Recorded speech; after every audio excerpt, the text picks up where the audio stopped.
Gemma Galanza wala ulit next game. Taktik ba ito ng CCS para hindi siya paghandaan ng kalaban? Valdez may misyon pa.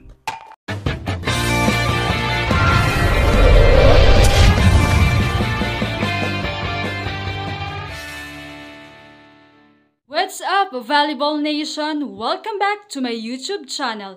Narito ako para magbigay sa inyo ng updates tungkol sa mundo ng volleyball. Pero bago yan, don't forget to subscribe and hit the notification bell para updated ka sa aking mga videos. Kung kailang wala, tsaka nyo hinahanap kapag nasa court at hindi makaambag, pinalalabas. Yan naman ang sinasabi ng mga fans nang makaharap ng creamline ng Akari at hindi ipinasok si Gemma. Pero naka-uniform naman ito, nga lamang ay hindi na ito ipinasok pa. Ayon naman kay Coach Sherwin ay okay naman si Gemma. 100% okay siya. At syempre, depende niya sa magiging ambag ng bawat players niya. Alam naman natin na madami ang bala ng creamline at minsan ay may maganda ang laro at minsan naman ay may hindi maganda ang gising. Sinabi naman ni Coach Sherwin na kahit naman nasa bench lang si Gemma, ay malaki pa rin talaga ang role na ginagampanan niya sa team. Bagaman wala nga si Gemma ay grabe at all out naman ang naging duo ni Panaga at Pons sa pagpuntos, kaya naman hindi rin nahirapan ang creamline at maagang tinapos ang laban kontra sa Akari.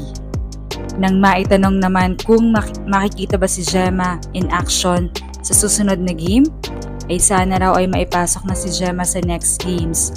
Pero dahil sa ipinakita daw ng kanyang first 6 kontra Akari, ay maganda ang nilaro nila, kaya naman mababa ang tsansa na maipasok si Gemma. Well, still kahit naman ang performance ni Gemma this conference ay medyo inconsistent, ay when it mattered the most sa mga games ay nagdi-deliver siya at aminin natin na isa siya sa mga key players kung bakit matagumpay ang creamline sa mga nagdaang conferences.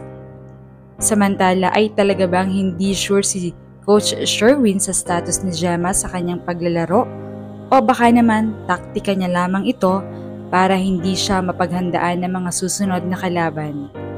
Well, based na rin sa mga experience ng mga nakakalaban ng creamline ay hindi talaga madaling paghandaan ng creamline dahil hindi mo alam kung sino ang set ng first 6 nila.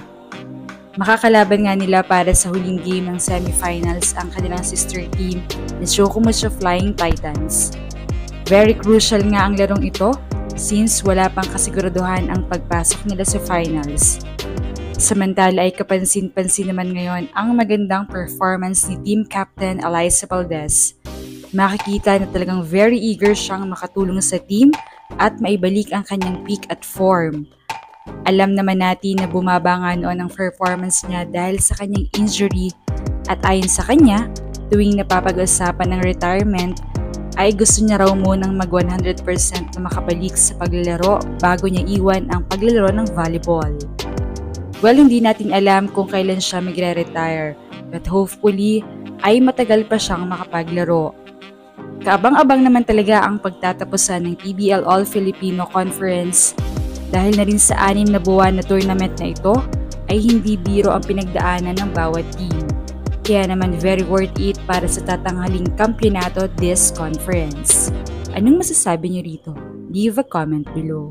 Thank you for watching and don't forget to subscribe.